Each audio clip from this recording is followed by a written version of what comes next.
Good evening, everyone. Can you all hear me okay?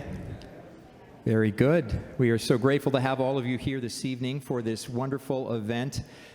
We thank you for the gift of your presence, whether you are with us on site or online, and we know we have a robust online following now in this forever hybrid world. We're grateful you're here to have this important conversation. I greet you on behalf of all of our church leadership, our membership, fellow staff members, including our Associate Pastor Jeffrey Phillip, been very involved in both this event and our Green Team initiatives here at church. And these kinds of conversations are something that our congregation has been a part of really since its inception. Trying to frame and host and humbly be a part, and yet at times boldly be a part of conversations that help to move our greater good forward and build up our common community. Perhaps the most salient example of that, the longest example of that, is our rummage sale. Itself is not a conversation specifically, but foments many conversations and many connections, which allows us to basically take all these used items and repurpose them countless times. I could ask you to raise your hand and say, yes, I've bought something and then bought it again at rummage. You probably all would say yes to that. And then obviously make donations based on the fruits of all those labors to over 40 charitable partners that serve on the front line in Chicagoland. So we're so grateful for that history. Our church has four conversational threads that are really a part of our attempt to live out our faith, as we think Christ calls us to live that, in concert with all the different faith traditions in the world and those who do not have a faith tradition.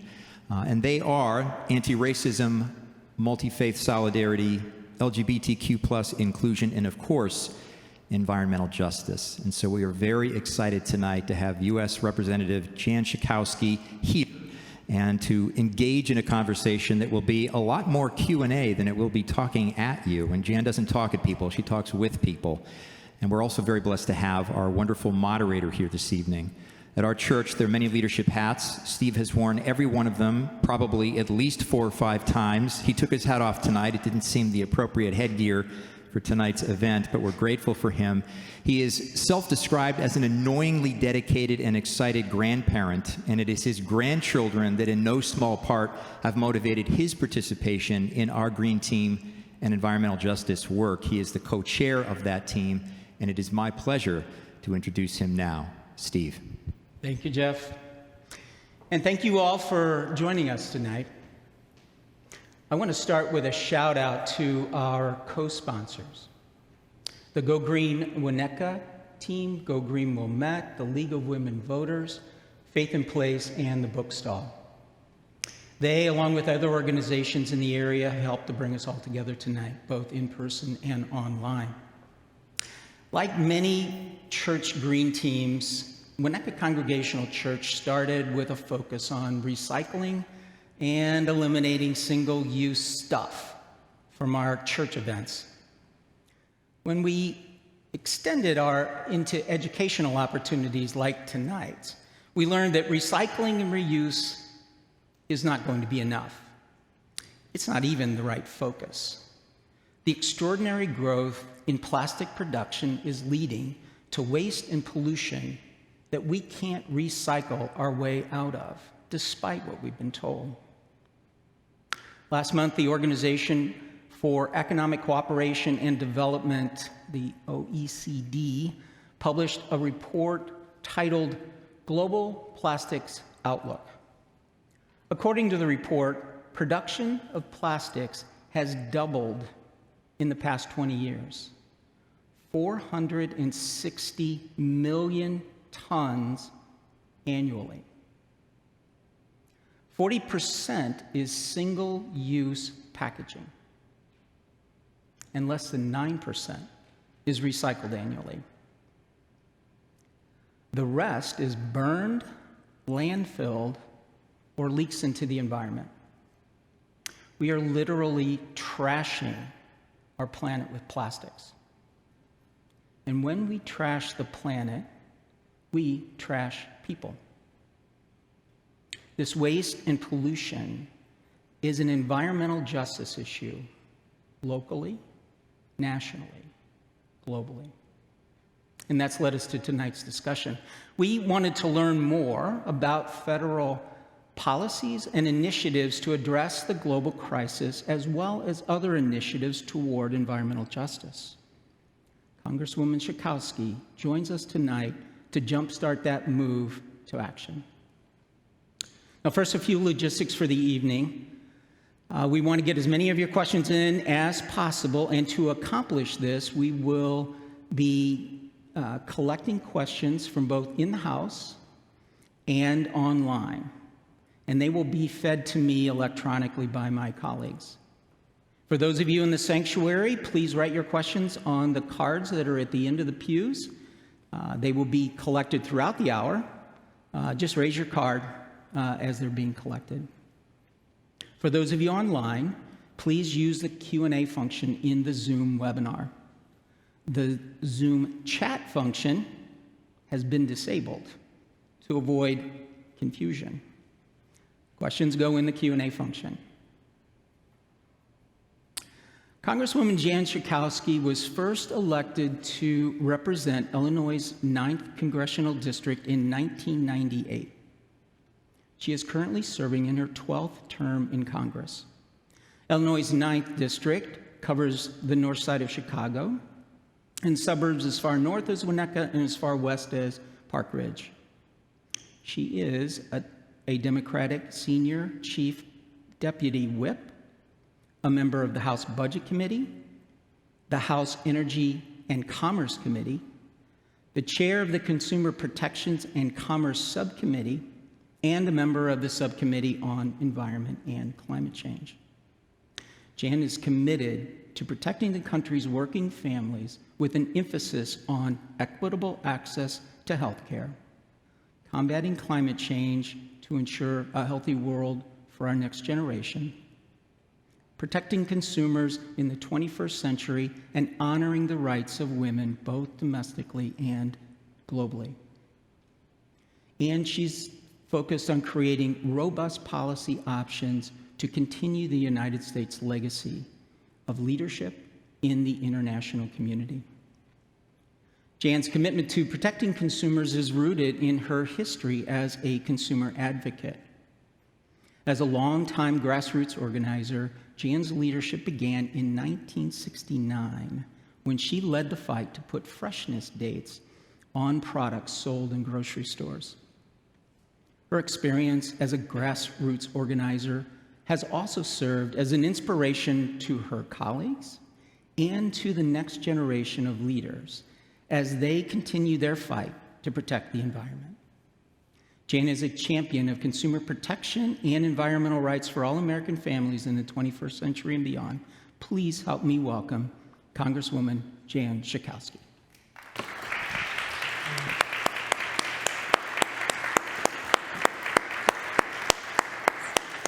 Thank you, Jan. Thank you. Well, Jan, again, thank you for joining.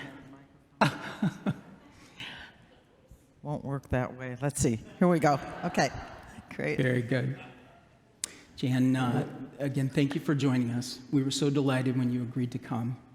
When I asked your staff about joining us for this in-person event, it was at the height of the Omicron spike. So we very much both appreciate your optimism and commitment. Here we are. When I was preparing for this evening, I was continually struck by the sheer breadth of the things you pray over in your job in the House as a member of Congress. How do you manage the sheer size of the role? Well, first of all, I want to just thank you so much, Steve and Pastor Braun and all the people who participated in putting this together and all the people at home.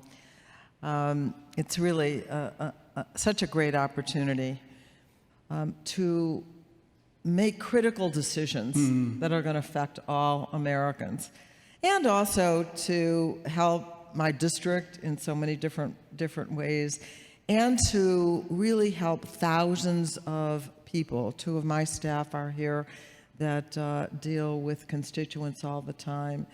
And it's really a blessing to be able to change people's lives. And I mean that we do that. Immigration issues, healthcare issues, benefits, veterans that have been trying for such a long time to get help.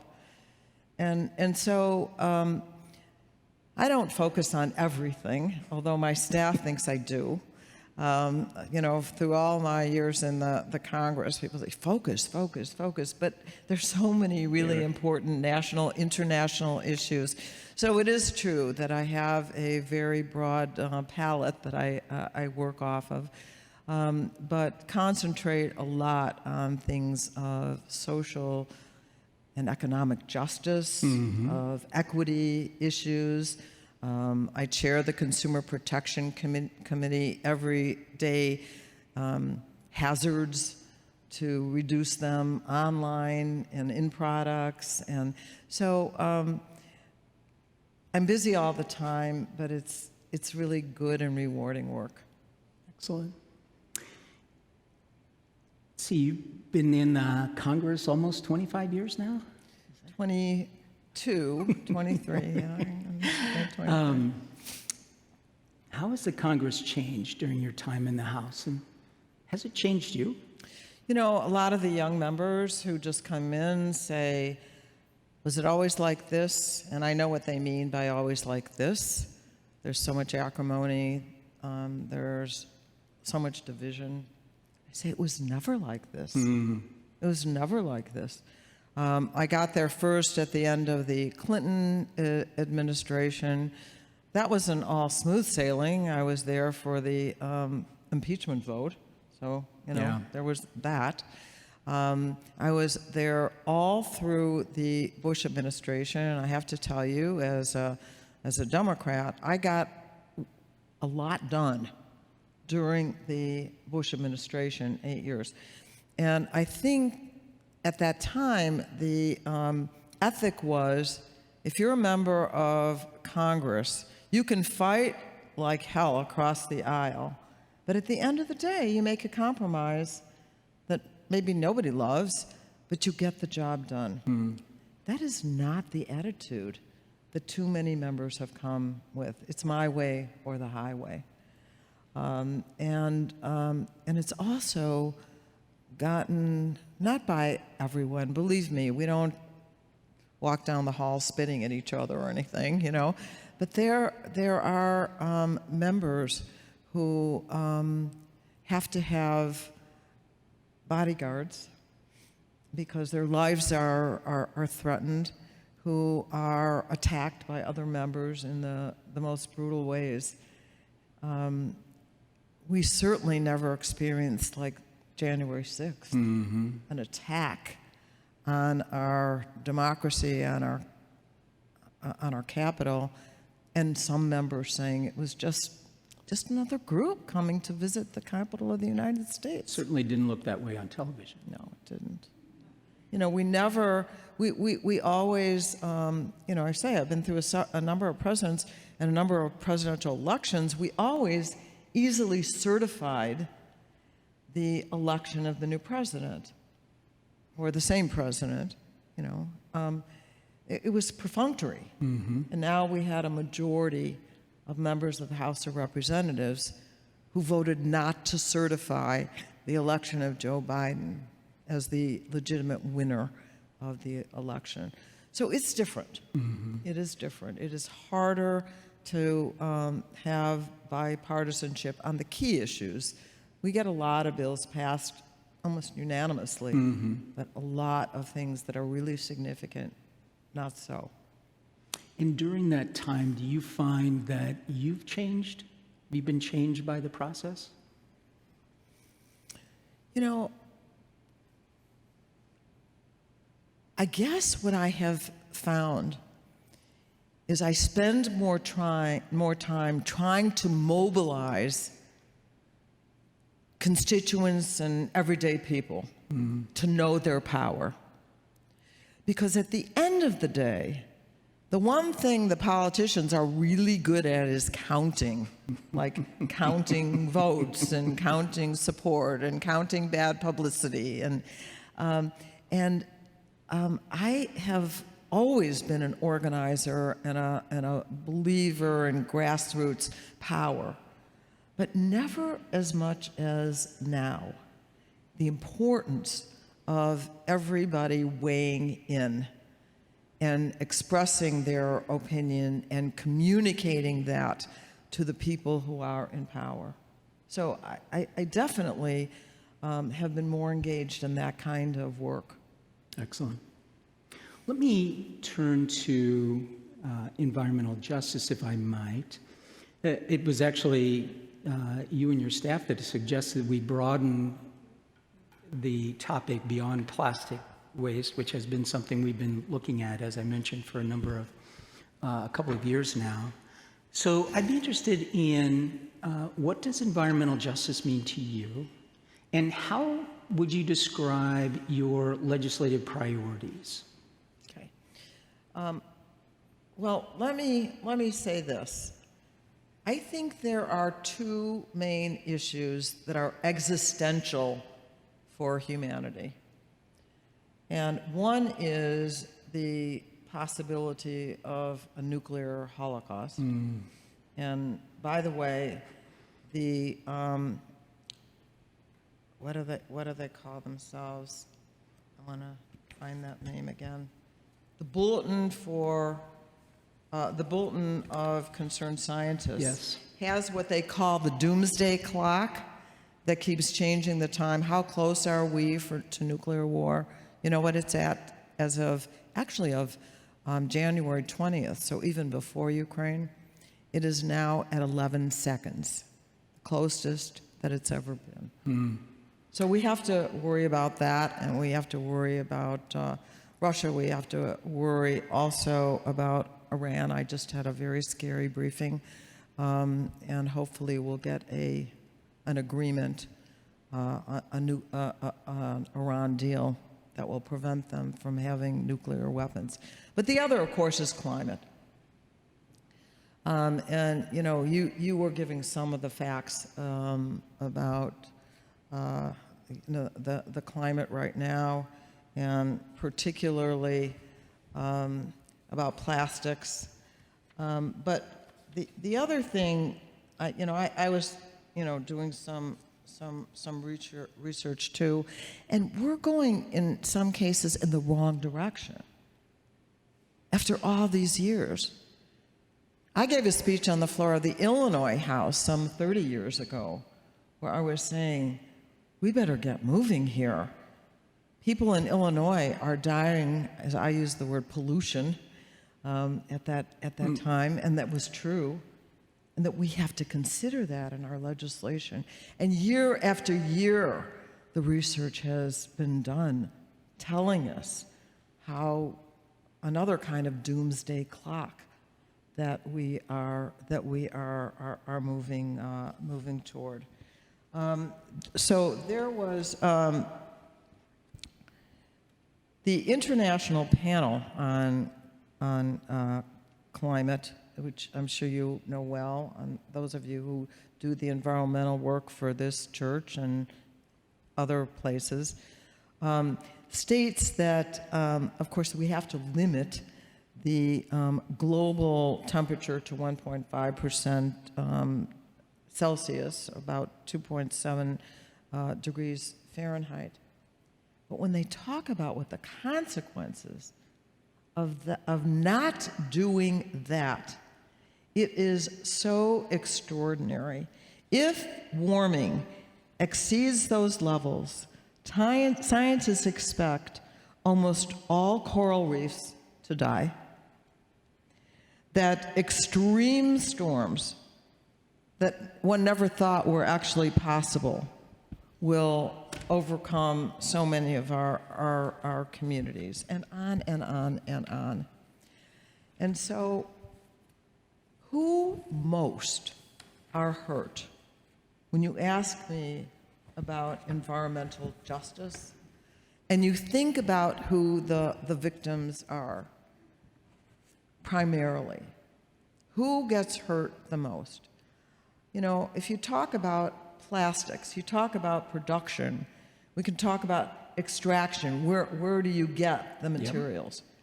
You know, often it comes from rainforests, lands that are occupied by indigenous people all around the world. When you talk about actually producing, we're talking about how communities are closest to where oil wells happen, the very low income communities. When you talk about use, do you know that companies are actually targeting low-income communities when it comes to plastics, like the dollar stores, the cheap goods, that the use of plastic for everything, and so we know that the people who get asthma from being in communities where they are near power plants, where they are near all kinds of construction, that those are mostly people in low-income communities, people of color, people who have to work at jobs that expose them to all kinds of toxins, and so, though none of us will escape if we don't, and that's a really important point I tried to make to my colleagues in Congress. I said, you know, when they say they're, you know, don't worry about global warming, right now they're talking about drill, baby, drill. I know. You know, we don't want the gas prices to go up, so we have to drill some more. I said, I just, as a friendly reminder, tell you that these words that you speak are all on the permanent record. And you might want to consider not embarrassing your grandchildren. Not especially well accepted, but you know, so it's this generation, but it's also for the children, all the children. Yeah. Not just the black and brown children, not just the poor children, all the children that we need to do this for. And that sounds like one of those very hard issues that is very hard for the Congress to come together on these days. It's very difficult. You know, they still, some of my colleagues still continue to pit the idea of jobs against the environment, which is absolutely more of a last century idea. Mm-hmm. Right now, the jobs are in, you know, developing the kinds of technologies, the electric cars, all of the wind and solar that we can develop. Those are jobs. Mm-hmm. The jobs in innovation, in developing these technologies, the scientists that we need, the engineers that we need, the workmen and women that we need, are all great, you know, can be great jobs. Yeah. So I really don't even understand at this point on the, not just on the calendar, but on our life history, that we still have to fight these issues. So I have maybe a follow-up question to that gets at your experience on the Energy and Commerce Committee, particularly the subcommittee on environment and the climate change. How would you characterize the state of federal policies right now on environmental justice? You know, we have a lot of legislation, a lot of proposals. We also have a select committee on climate, in addition to the subcommittee that I'm on. And I have to tell you that in many ways, the kinds of things that we're proposing, we've been seeing more and more of in the private sector than we are in seeing among some members of the Congress, the kind of improvements. We passed a bill in the House, and I'm still not giving up on a big chunk of it in the Senate, called Build Back Better. $500 billion of that legislation was devoted to climate. And when I say climate, developing the not only the research and the innovation and the technology, but the jobs and the actual projects that we can create. We have a president who wants to have zero carbon emissions by 2050 in the United States of America, and very ambitious goals for 2020. We are now back into the Paris Accords, the Paris Agreement, which we were out of, unfortunately. But not only in it, but being a leader and working with nations around the world. And we've seen how successful this president is in using diplomacy to bring the world together on this Ukraine's crisis that we're facing now. So we have legislation, and we're increasingly, even in the bipartisan infrastructure bill, money was dedicated to clean jobs, to a clean economy in there, not to the extent that we want in our Build Back Better bill. So it is not for a lack of ideas, and it is not for a lack of legislation that's being offered.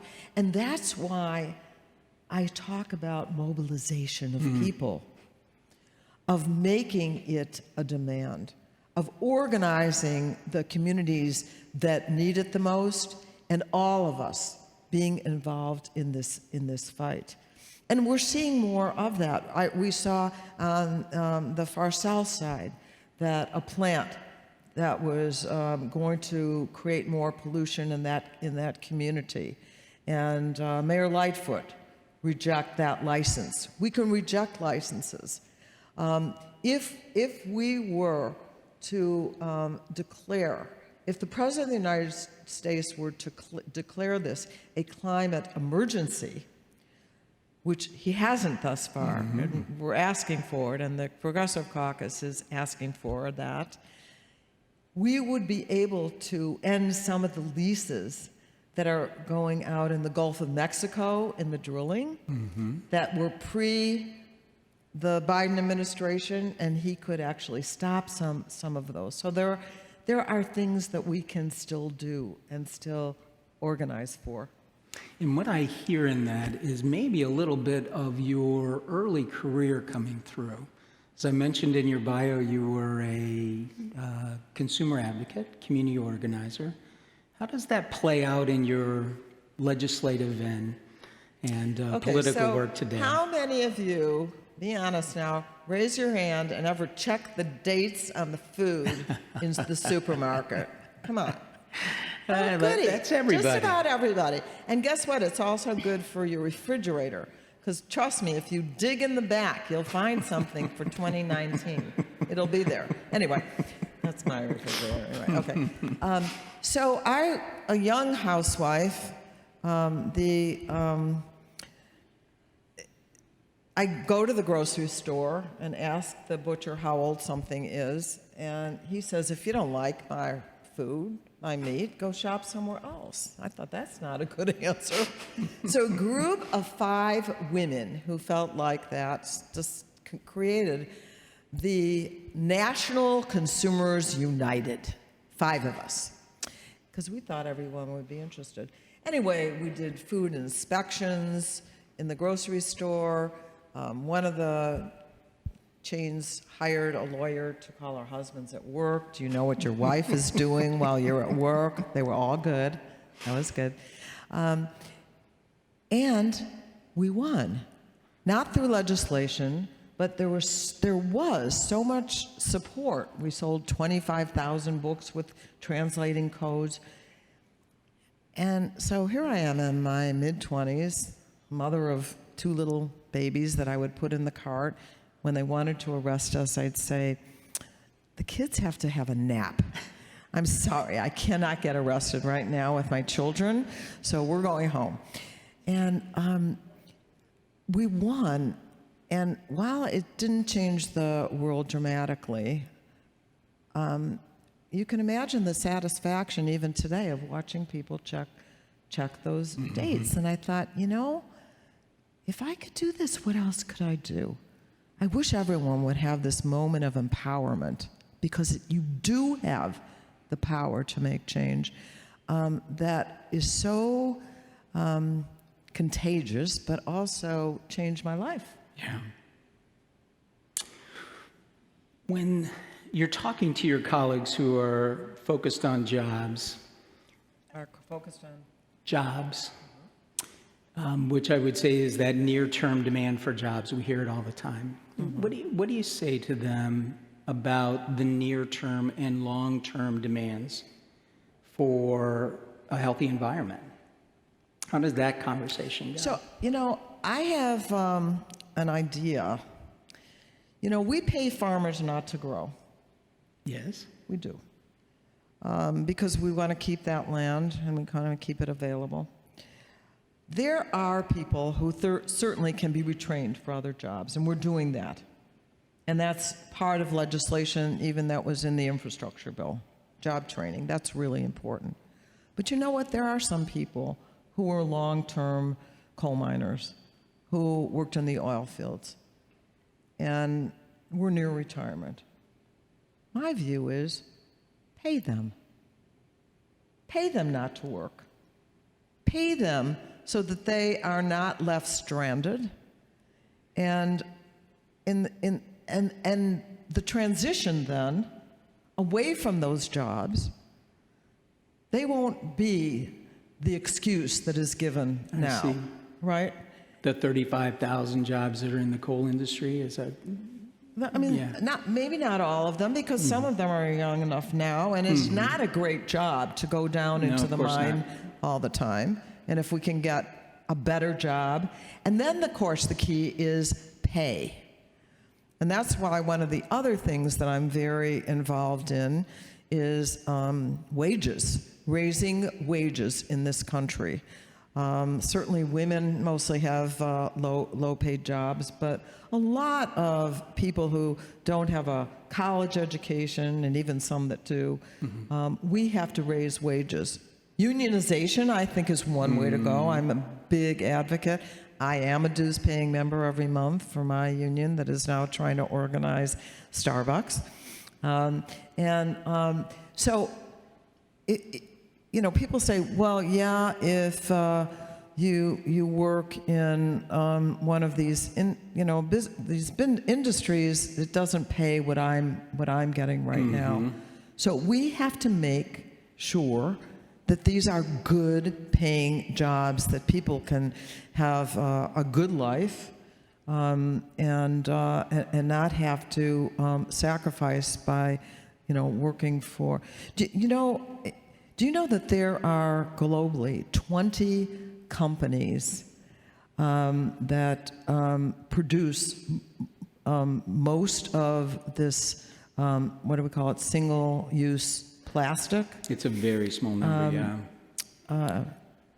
What is it? Something Mobil. ExxonMobil? Yeah, ExxonMobil is the biggest of all. They're the biggest offenders. There's a very small number of companies who really control this, and in many ways control the petrochemical industry, the big oil and big gas. Not that many companies. They control the wages, they control the jobs. We're talking about many more job opportunities that are going to be out there and are going to pay good wages. And it's going to be good wages for people who get certificates and not necessarily a bachelor's or advanced degree. Yeah. We can do this. Let me just remind our audience, both online and in the sanctuary, that you should be writing your questions down for Jan and making sure that they get collected. Back to the jobs, you'd previously mentioned that there's this transition that needs to go on from one set of economic And activities. it's on its way. It's not as if it is not on its way. Right. And I have read that in many ways, the advances that have been made in electric production and electric cars, switching away from fossil fuel-based sources and onto green sources, is the result of government policies that have been put in place, incentives that have been created, helping to spur the innovation in those areas. Incentivization is so incredibly important, although it just makes me so mad. Do you know that we still incentivize big oil I do. by some billions of dollars every year? These Seems are not tragic to companies me, that but need your taxpayer dollars.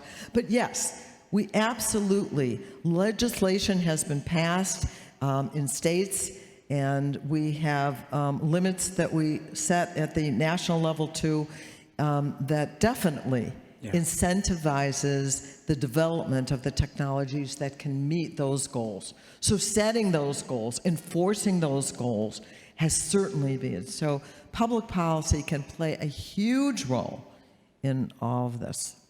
And so we have in Illinois the Clean Energy Job Acts, which is a huge win towards moving us away from fossil fuels. Do you see anything like that happening at the federal level? Oh, I don't see any question about it. We are debating those things all the time. And as I say, when we pass this Build Back Better bill, we're going to have some more of those in that legislation that is going to set goals to achieve what we're talking about. Yes. Okay. Activists and scientists have been raising the alarm about plastic pollution in the oceans for 20 years. And over that same period, the annual production has doubled. Do you think Congress is prepared to take strong action to curb plastic pollution, plastic growth? We don't talk enough, for example, about oceans, about fish, about seabirds. We're talking livelihoods for people around the world. We're not talking about the rising of the sea and islands disappearing and cities going underwater. And, people talk about they want to be able to drive down their roads, but, if those roads are underwater,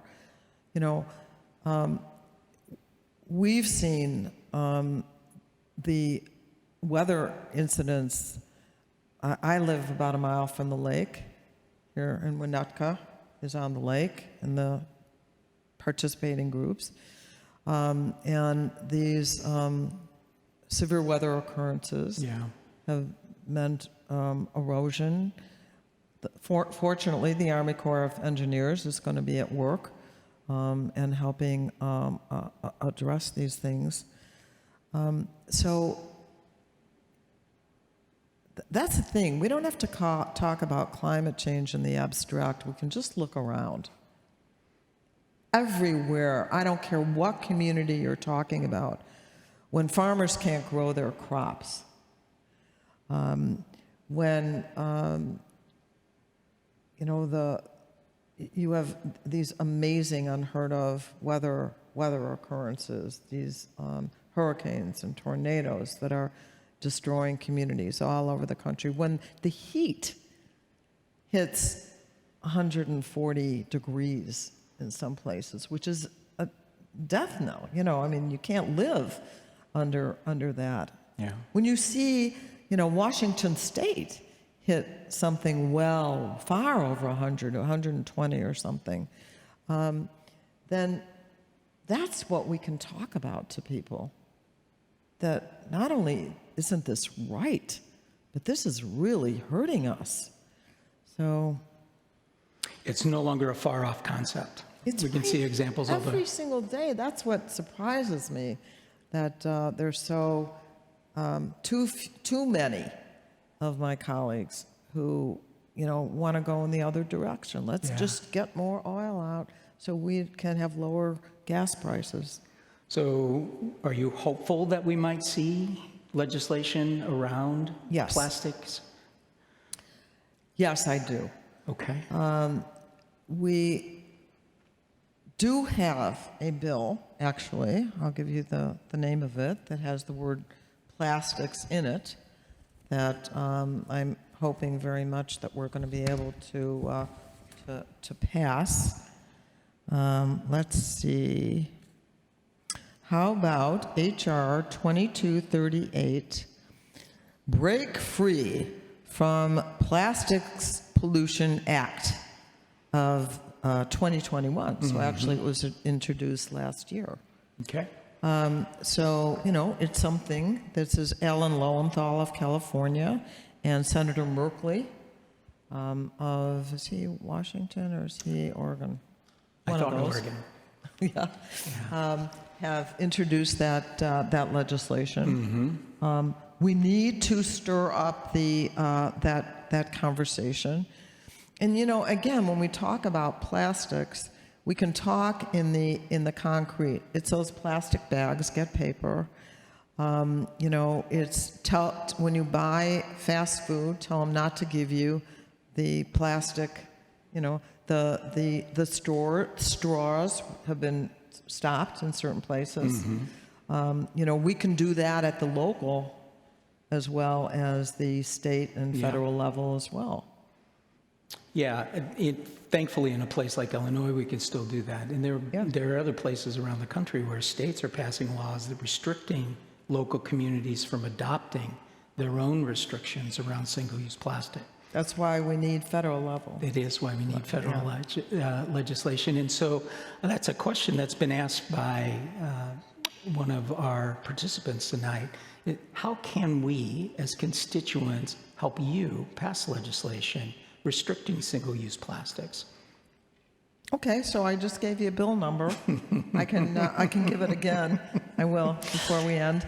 To support that legislation, we need to get co-sponsors. So what that means is one way to help is to talk to your legislator, to talk to the local legislators, to talk to others in the state, and people that in other states to get as co-sponsors of the bill. So I think that's one way. So, I want to say to you, I appreciated in your introduction you were talking about recycling. It's so not enough.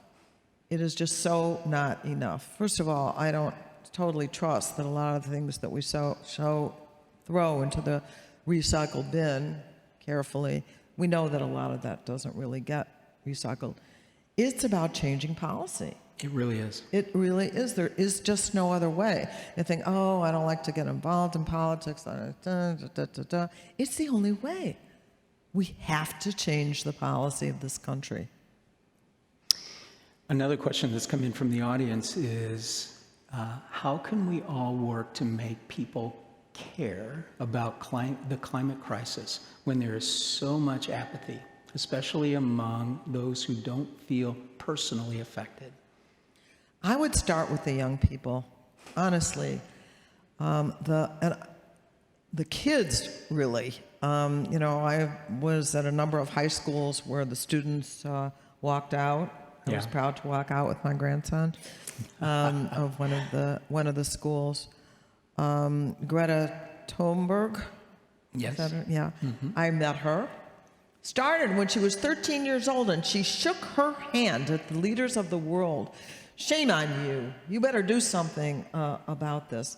A lot of the leaders are young people. Talk to your children, talk to your grandchildren. This is their century. Yes. This is their generation that has to worry about this. But the other thing is to ask them to pay attention. In their communities, I'm sure that there have been houses that have been, just blown away because of some climate issue.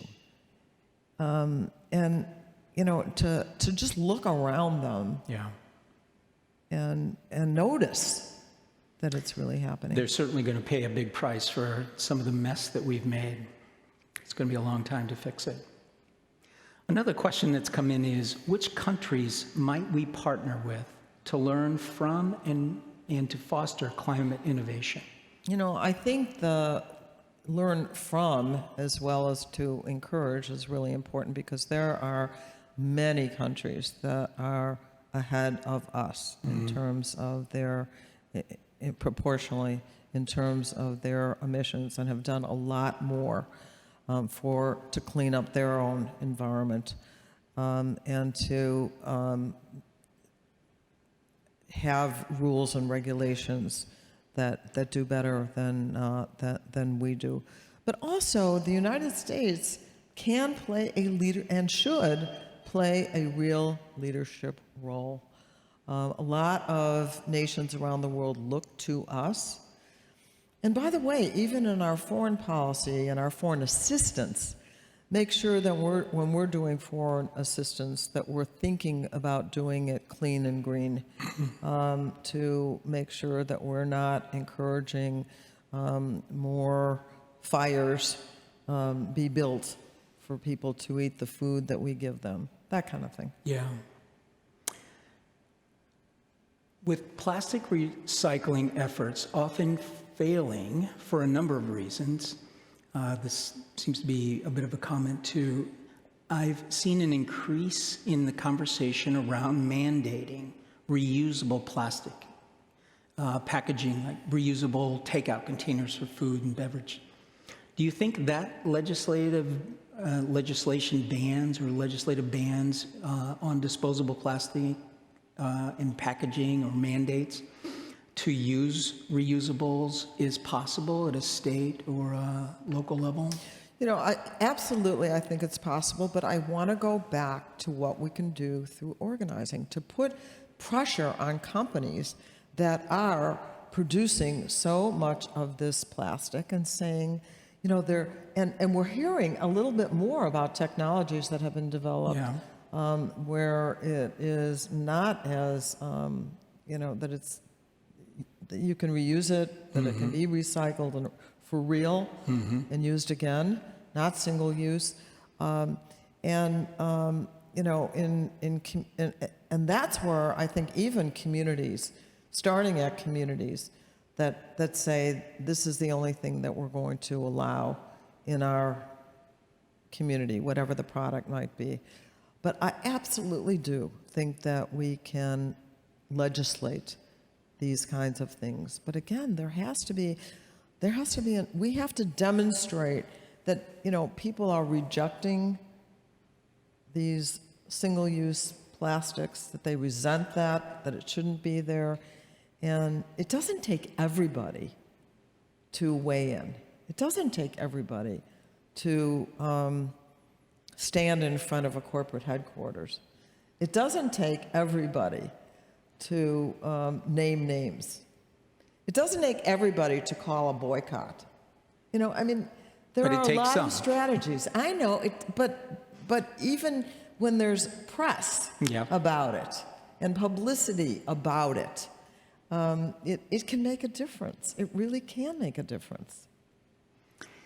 Should the federal infrastructure funding be used to continue widening expressways and interstates in the wake of climate change?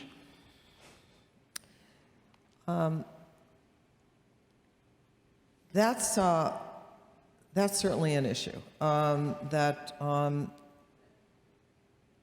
People are very happy in their communities with the infrastructure bill, and a lot of that is roads and bridges. But a lot of it also is mass transit. And that's a really important thing, and that is an important thing that we can invest in. There's some money for high-speed rail. Yes. We're the only country in the world, really, in developed country, and even some not-so-developed countries that have high-speed rail. I remember, it was probably over 30 years ago, that I was in Japan on one of these bullet trains, and not us. We don't have that. That saves a lot of energy. So there is money that's in the legislation for things other than highway development. Right. And by the way, that is also a environmental justice issue. You know, we see communities destroyed by these highways and these highway expansions. yeah. Those become expendable communities. So protests against that can be useful. I was involved in stopping the Crosstown Expressway in Chicago many years ago, because the communities were furious. Yes. So yes, And a lot of, that is not the best way for us to spend money. yeah. We are getting close to the end of our time, and I wanted to just give you an opportunity to comment on some of the larger issues going on in the globe right now. Certainly a lot of us are focused on what's going on in Ukraine, and if you had a perspective or had some thoughts on that, this would be a good time to hear Well, that. you know, I referred earlier to the incredible diplomatic work that the president has done to unite almost all the world. And you know, at the United Nations, 191 countries, 141 voted to strongly condemn Russia, and even China abstained at that point. Yes. At that UN vote, which was important. But so we see a consensus. This is not going to end well for Vladimir Putin. Now, in the meantime, we are seeing these horrific images of what's happening in Ukraine. I just want to say the President Biden came to a Democratic caucus, and you know there is a sense of impatience. Can't we do more? And certainly we keep strengthening the sanctions. We have helped with some of the handheld missiles shooting down airplanes, and we have certainly encouraged other countries to help with the equipment. We have sent lots of equipment as well. He said, and I spoke twice now to President Zelensky, who is an amazing communicator, has done I think we've all been impressed. Totally impressed, but he's also been doing these Zoom calls to all the members of the House and Senate. And then he did a briefing last week, a second one for members of Congress. He's gone to the Knesset in Israel and countries all over the world to talk directly to the lawmakers. He wants a no-fly zone. He would love us to clear the skies. President of the United States was talking live in front of us and just leaned forward and he said, "You call that World War III." You know, Putin has threatened, you know, he raises the issue that he has his finger on the nuclear button many times, that he is a nuclear power. If we essentially declare war, which it would be if we created a no-fly zone on Russia, that could unleash the worst, just the worst. There does seem to be some hints of a diplomatic opening. That Zelensky is talking to Putin, that other interlocutors are trying to figure out an off-ramp with some dignity for Russia, for Putin, and I think those really have to be pursued so vigorously. We may not get all we want. There may be something about the provinces closest to, believe me, I'm not making suggestions on what should be. I'm not one of the diplomats making the agreements, but there may be some things. There may have to be an agreement that Ukraine does not become part of NATO. I don't know. I think that's on the table for Zelensky. So I think we can, I mean, we have to. Yeah. We have Such a humanitarian crisis.